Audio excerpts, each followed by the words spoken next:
This video is designed to be easy to follow, even if it's your first time trying a semi-realistic coloring style.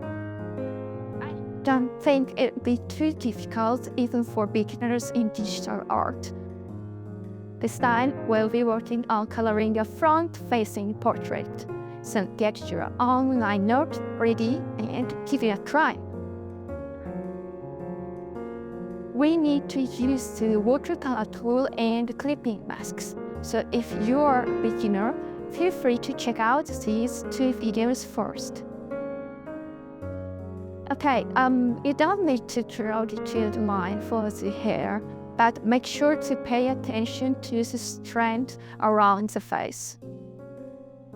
First, to make the mask layers easier to see, let's start by coloring the background. A light color works the best. And you can use the fill tool. After that, create mask layers for the face, hair, and clothing. For the face mask layer, it's easier to work with if you fill it in with a light skin color like this. Once you create a new layer and clip it to the mask, it's time to start coloring. Select a slightly darker color than the skin color you use for the mask layer.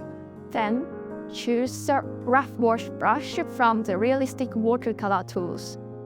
If you're using other software, it's okay, the similar tool works for you. Then, using a large brush, apply shadows along the sides of the face in vertical strokes. Imagine the light coming from the front right.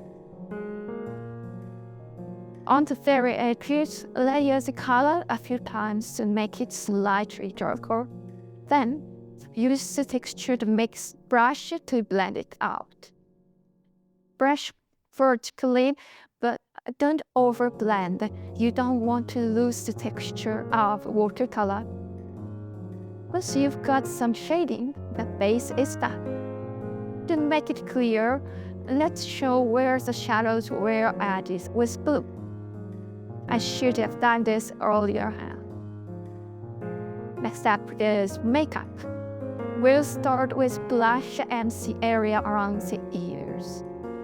No, eyes. For female characters, use a reddish color, and for male characters, use a more subtle brown. We'll also color the nose at this stage. For the area around the eyes, switch to a smaller brush and apply the color like this. Just the pressure as needed. For the nose, draw a circle, then layer the color at the bottom to make it darker. We won't change the color, instead, adjust the shade by varying the pressure and layering. Now, when blending, be careful not to touch the center areas. Only blend the edges using a brush of this size. I'll show you the first to blend with a red marker. Only the edges. It's the same for the nose. For the nose, blend upwards, and if you go too far, brush back down from top to bottom.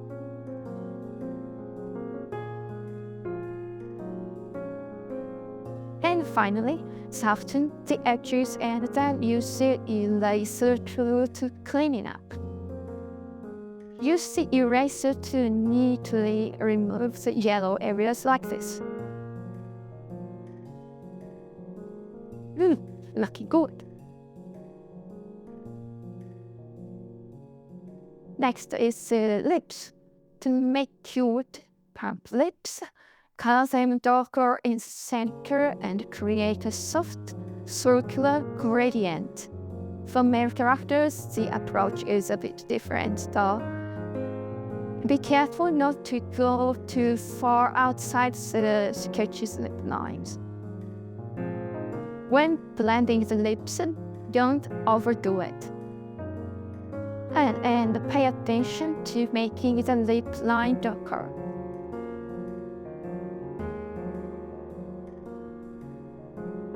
After that, use the eraser just like we did for the notes.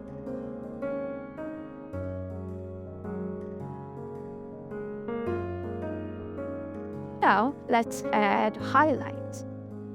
Using the flat brush or whatever you prefer, add white highlights to the nose and lips. Alright, now it's looking more like lips and nose. If you want a more realistic look, you could also add vertical lines on the lips, but we won't be doing that this time. And this is important. Look, this part, erase like this, looks more realistic. By the way, this is optional, but I used the blur tool on the line art here. If you like a softer look, you can also change the line art color using a mask layer. And let's add color to the eyebrows, and we'll also add a shadow under the eyebrows. Use the same blush color and shade it in this shape. Then blend it out. It's basically the same steps as before.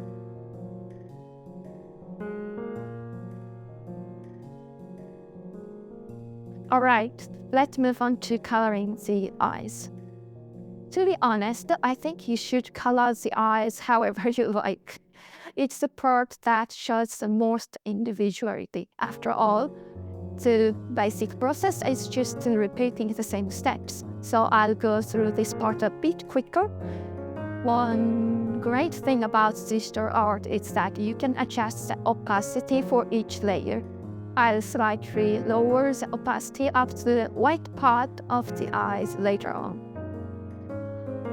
Personally, I like mixing two colors when I paint eyes, so this is how I do it, but feel free to color them in your own style. You could spend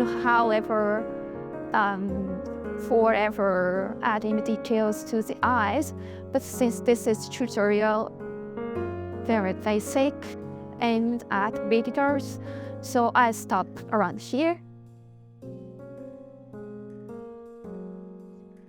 Now for the tricky part, the hair.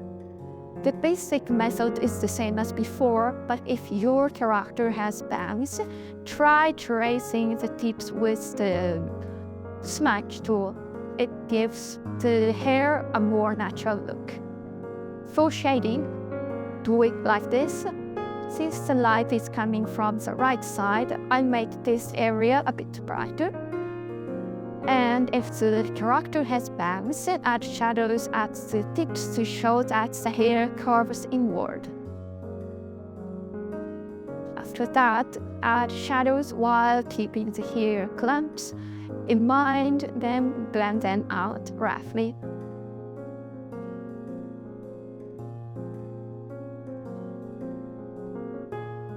Next, add highlights on the new layer. Once the highlights are in place, blend them a little, then use the eraser tool to create a flow in the hair strand. This technique adds a semi-realistic vibe. Use the smacked tool again to create a more natural flow. I like using different colors for light and shadows, so I added some blue here.